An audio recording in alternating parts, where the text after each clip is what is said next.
అరే ఏంద్రా నీకు ఏంద్రా ఏంద్రా అంటే మన తమ్ముని రారాపుర కొడుతురా అట్లా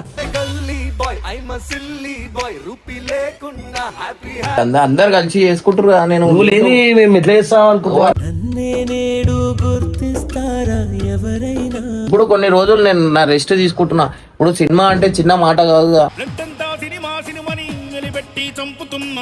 ఆఫీస్ కి ఫోన్ చేసి ఆఫీస్ కి రా అంటారా? పొద్దున వచ్చి సాయంత్రం వెళ్ళిపోతారా? అది వస్తానే కదా. నా మా ఇల్లు అనుకొని వస్తామా, ఆఫీస్ అనుకొని ఎప్పుడు రాలేదు. లేదు, నా హెల్త్ బాగాలేదు. నాకు సంవత్సరం అవుతుంది జాండీస్ వచ్చేసి. అది ఒకటి చేసేడుతుంది, కొన్ని ఇట్లనే ఇల్లులో చేసేడుతుంది. అది చేసిన తర్వాత నేను రిటైర్మెంట్ తీసుకుంటాను. నేను మేలు చేయు అన్నయ్యా, మేలు మరచిపోనయ్యా, ఈ జన్మ ఎత్తింది దేశ సేవ.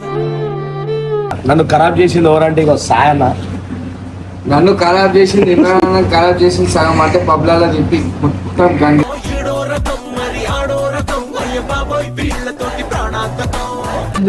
నృత్యాలు లేము అన్నది పులిగుండే మాట ఇమ్రాన్ నిజమే, వాస్తవం. అది ఎవరన్నా ఏమనుకోని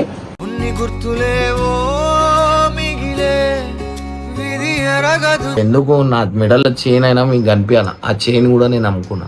ఎదురాశించని సాయం వీడే. ఈ వీడియోలో ఏం జరిగిందంటే, చాలా రోజుల తర్వాత గంగు అన్న తెల్లవారుజామున 5 గంటలకే ఇమ్రాన్ అన్నను కలవడానికి వాళ్ళ ఇంటికి వెళ్ళాడు. ఇమ్రాన్ అన్నను చూడలేకపోతున్నానని, పరేషాన్ బాయ్స్ వీడియోలు రావడం లేదని ఫ్యాన్స్ అందరూ అడుగుతుండటంతో గంగు అన్న చాలా బాధపడి ఇలా వెళ్ళినట్లు చెప్పాడు. అయితే ఇమ్రాన్ అన్న మాత్రం తనకు గత ఏడాది కాలంగా జాండీస్, పచ్చకామర్లు రావడం వల్ల ఆరోగ్యం అస్సలు బాలేదని, అందుకే కాస్త రెస్ట్ తీసుకుంటున్నానని వివరించాడు.